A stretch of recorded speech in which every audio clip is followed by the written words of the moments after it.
Good morning children. आज मैं आपको नेताजी का चश्मा जो हमारे साहित्य सागर की एक कहानी है आज वो पढ़ाने वाली हूँ मैं आपको आज। ठीक है, नेताजी का चश्मा जो कहानी है उसे कहानीकार स्वयं प्रकाश जी है और उन्होंने इस कहानी में यह बताने का प्रयत्न किया है कि जो भी व्यक्ति अपने देश के प्रति अपना जो भी योगदान देता है, चाहे उसका योगदान छोटा हो या बड़ा, हमें सभी का सम्मान करना चाहिए।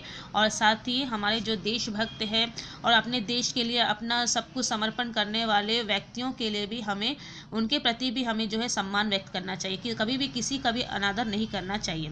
उनसे संबंधित जो वस्तुएं हैं उनकी भी देखभाल हमें सही रूप से रखनी चाहिए। ठीक है, तो कहानी जो है नेताजी का जो चश्मा, आपको नाम से ही पता चल रहा है कि नेताजी के चश्मे के बारे में इस कहानी में चर्चा हुई है।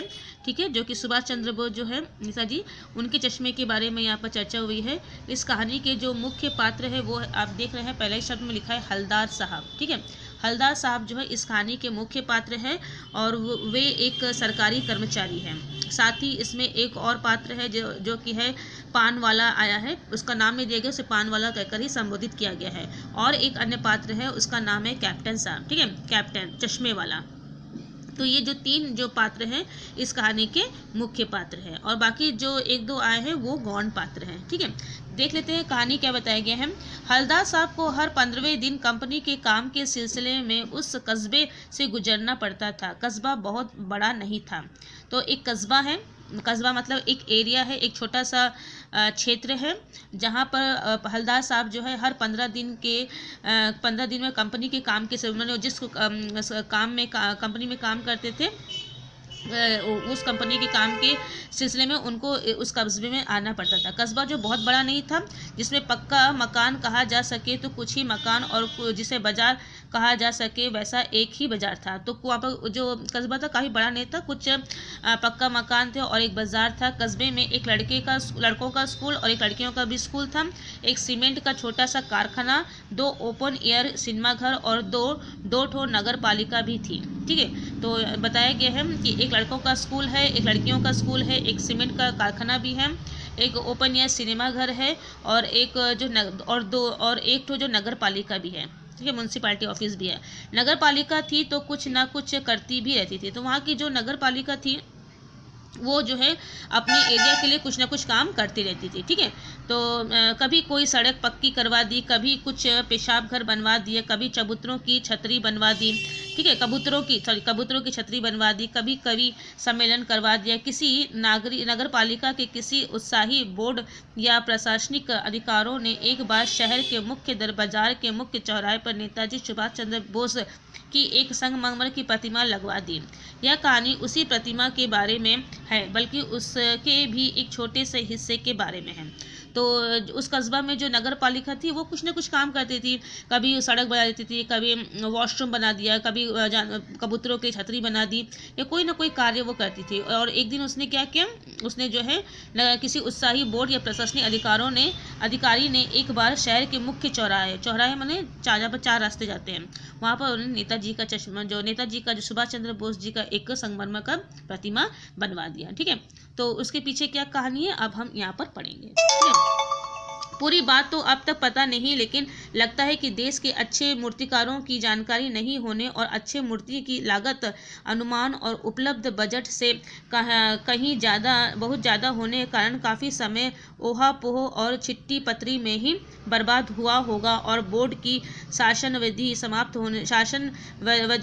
होने की घड़ियों में किसी स्थानीय कलाकार को ही अवसर देने का निर्णय किया गया होगा और अंत में कस्बे के इकलौते हाई स्कूल के इकलौते ड्राइंग मास्टर, ये इसको आपको याद रखना है, ये क्वेश्चन में कभी कभी आता है। ठीक है, ड्राइंग मास्टर मान लीजिए मोतीलाल जी को ही यह काम सौंप दिया गया होगा, जो महीने भर में मूर्ति बनाकर पटक देने का विश्वास दिला रहे हैं। तो कहानीकार बोल रहे हैं कि ये जो पूरी बात इस प्रकार है कि उस जो चौराहे पर जो मूर्ति बनाई गई थी नेताजी सुभाष चंद्र जी का, उसको बनाने के लिए शायद अच्छे मूर्तिकारों की तलाश की गई थी, लेकिन अच्छे मूर्तिकार जो मिले थे वो काफ़ी पैसों का डिमांड कर रहे थे और जो मैंने ऐसे ही थे, वो उतना अच्छे से उनको काम का जानकारी नहीं थी, तो ऐसे खोजते तो 1 महीने का समय दिया गया था। ऐसा करते करते पूरा समय बीत गया था और अंत समय में ही फिर जल्दी से जो है किसी भी तरह से इस कार्य को समाप्त करके इस मूर्ति को बनाकर चौराहे पर स्थापित करने की बात को जो है ये प्रशासनिक लोग जो है करने लगे, ठीक है। और इसी चक्कर में क्या हुआ, उन्होंने ये जो कार्य जो था उसी इलाके के एक जो ड्राइंग मास्टर था मोतीलाल जी को सौंप दिया गया और फिर उनको बोल दिया गया कि तुम मैंने उस मूर्ति का ड्राइंग बनाओ और फिर उसके बाद में स्थानीय आसपास के लोगों के द्वारा ही उसको मूर्ति बनाकर वहाँ पर लगा दिया, ठीक है। जो महीने भर मूर्ति बनाकर पटक देने का विश्वास दिला रहे थे। अब जब मोतीलाल जी को जब यह अवसर मिला तो वो बहुत खुश हो गए कि इतना बड़ा सम्मान मुझे मिल रहा है, मेरे मूर्ति बनाने का मुझे अवसर है। तो उन्होंने भी मैंने पूरा मैंने उत्सुक होकर बोल दिया हाँ हाँ बोले मैं महीने भर में मैं मूर्ति बनाकर जो है यहाँ पर आपको दिखा दूंगा, ठीक है। तो उन्होंने पूरा जो है जिम्मेदारी ले ली, उसको भी पूरा जिम्मेदारी दे दिया कि उसको बनाने का मूर्ति का। जैसे कि कहा जा चुका है कि मूर्ति संगमरमर की थी, टोपी की नोक से कोट के दूसरे बटन तक कोई 2 फुट ऊंची। तो जो मूर्ति था वो किसका बना हुआ था, संगमरमर का बना था, पूरा संगमरमर का मूर्ति बना हुआ था। और टोपी और जो उसका जो टोपी है, उसका जो उनका जो फौजी का जो ड्रेस पहनते थे वो भी सब कुछ संगमरमर का बना था, ठीक है। और बटन तक कोई 2 फुट कितनी ऊंची थी मूर्ति, 2 फुट बताया गया, ठीक है। टोपी की नोक से कोट के दूसरे बटन तक कोई 2 फुट ऊंची, जिसे कहते हैं बस्ट और सुंदर थी, बेस्ट होगा बेस्ट और सुंदर थी। नेताजी सुंदर लग रहे थे, कुछ मासूम और कमसीन। तो मूर्ति बहुत सुंदर बनाया गया था, नेताजी बहुत अच्छे लग रहे थे, फौजी वर्दी में थे। मूर्ति को देखते ही दिल्ली चलो तुम मुझे खून दो वगैरह याद आने लगते थे। और जब भी कोई भी उस चौराहे से गुजरता था और जब वो नेताजी की मूर्ति को देखते थे तो उन्हें भी जो है नेताजी के जो स्लोगन थे उसे याद आने लगते थे। इस दृष्टि से यह सफल और सराहनीय प्रयास था। तो एक प्रयास था और नगर पालिका लोग ने एक प्रयास किया, अपने जो देश सेवक थे उसके याद को अपने आसपास कायम करने के लिए। केवल एक चीज़ की कसर थी जो देखते ही खटकती थी। नेताजी की आंखों पर चश्मा नहीं था, यानी चश्मा तो था लेकिन संगमरमर का नहीं था। एक सामान्य और सचमुच के चश्मे का चौड़ा काला फ्रेम मूर्ति को पहना दिया गया था। तो सब कुछ अच्छा था चश्मा नेताजी की मूर्ति में, लेकिन एक ही कमी थी कि नेताजी के चश्मा नहीं बनाया गया था। और नेताजी का चश्मा का बिना तो उसका पर्सनालिटी पूरा उभर कर आ ही नहीं सकता, ठीक है।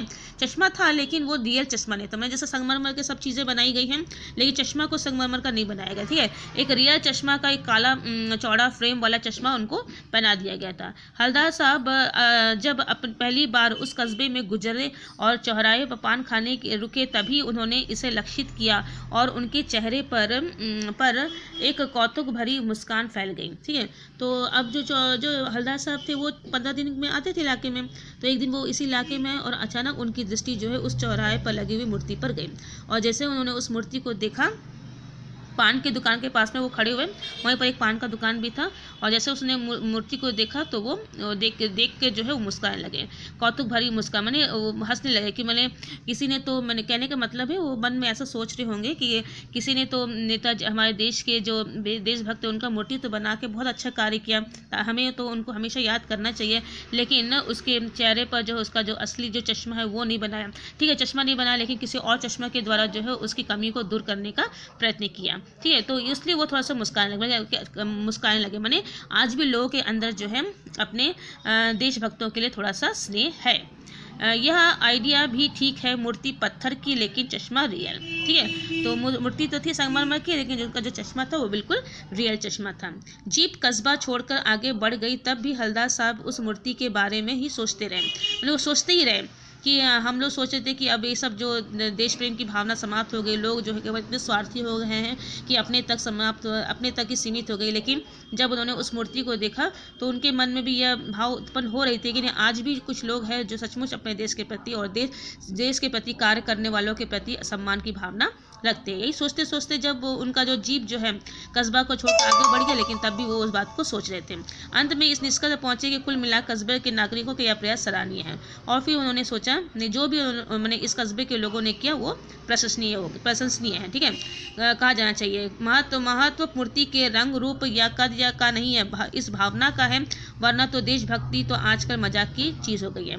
तो क्या सोच रहे हैं हलदार साहब कि भले कम से कम लोगों के अंदर देशभक्ति की भावना तो है, ठीक है। दूसरी बार जब, तो ये पहली बार का बात है, जब दूसरी बार कस्बा पे आए, हलदार साहब उधर से गुजरे तो उन्हें मूर्ति में कुछ अंतर दिखाई दिया। ध्यान से देखा तो पाया कि चश्मा दूसरा है। पहले मोटे फ्रेम वाला चौकर चश्मा था, अब तार के फ्रेम वाला गोल चश्मा है। ठीक है। तो जब दूसरी बार आए, अब वो तो 15 दिन में आते थे, जब दूसरी बार आए तो देखते हैं कि उसमें मूर्ति में कुछ नयापन दिखाई दे रहा है। क्या देखे, जब ध्यान से देखा तो उनको दिखा कि वो जो चश्मा, पहला जो चश्मा था वो हट करके दूसरा चश्मा आ गया है। अब इसका फ्रेम जो है चौकर हो गया है और तार के फ्रेम वाला चश्मा है। हलदार साहब का कौतुक और बड़ा, वाह भाई क्या आइडिया है, मूर्ति कपड़े नहीं बदल सकती लेकिन चश्मा तो बदल ही सकती है। तो उन्होंने सोचा ये क्या आइडिया है। बोले हाँ, हम मूर्ति तो कपड़ा नहीं बदल रहे लेकिन अपना चश्मा बदल रहे हैं, नेताजी जो है अपना चश्मा बदल रहे हैं, क्या आइडिया है बोले लोगों का।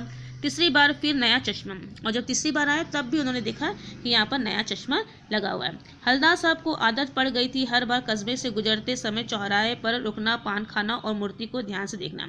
तो जो हलदार साहब थे हर 15 दिन में आते थे और चौराहे पर जो पान दुकान है वहाँ पर रुकते थे, वहाँ से पान खाते थे और मूर्ति को, उनको ये हैबिट हो गई थी। ठीक है। एक बार जब कौतूहल दुर्दमनीय हो उठा तो पान वाले से ही पूछ लिया। अब देख रहे हर 15 दिन में देख रहे कि चश्मा बदली हो रहा है, अब उनको रहा नहीं जा रहा है, उन्हें ऐसा कौन कर रहा है, उसके मन में जो जिज्ञासा उत्पन्न होने लगी। तब उन्होंने क्या किया, जो पान वाला के पास से पान खाते थे उनसे उन्होंने पूछ लिया। ठीक है, क्यों भाई क्या बात है, या तुम्हारे नेताजी का चश्मा हर बार बदल कैसे जाता है। तो उन्होंने जब तीसरी बार जब वो वहाँ से गुजरे और जब उन्होंने देखा तो तीसरी बार जब आए तो उन्होंने ये जो जिज्ञासा थी उसको समाप्त करने के लिए ये प्रश्न जो है पान वाले से पूछा। पान वाले के खुद के मुंह में पान ठुसा हुआ था। वह एक काला मोटा और खुशमिजाज आदमी था। तो पान वाला कैसा था, एक काला मोटा खुशमिजाज स्वभाव वाला व्यक्ति था। हलदार साहब का प्रश्न सुनकर वह आंखों ही आंखों में हंसा। उसकी तोंद थिरकी, मैंने पेट काफ़ी निकला हुआ था, हंस रहा तो उसका पेट भी हिल रहा था। पीछे घूमकर उसने दुकान के नीचे पान थूका और अपनी लाल काली बत्ती सी दिखाकर, मैंने जो दांत जो है जो पान के कारण लाल हो गई थी, दिखाकर बोला, कैप्टन चश्मे वाला। ठीक है। तो फिर उन्होंने क्या कहा, हलदार साहब से कहा कि कैप्टन चश्मे वाला एक व्यक्ति है, वही जो है इस नेताजी के चेहरे पर चश्मा बदलता है। तो क्या करता है हलदार साहब कुछ समझ नहीं पाए।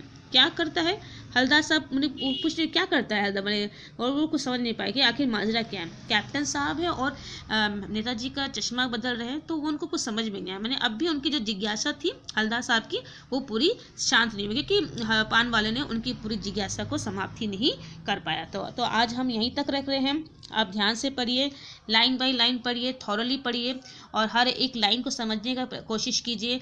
यदि फिर भी कोई प्रॉब्लम होता है तो मुझे ज़रूर बताइएगा। ठीक है।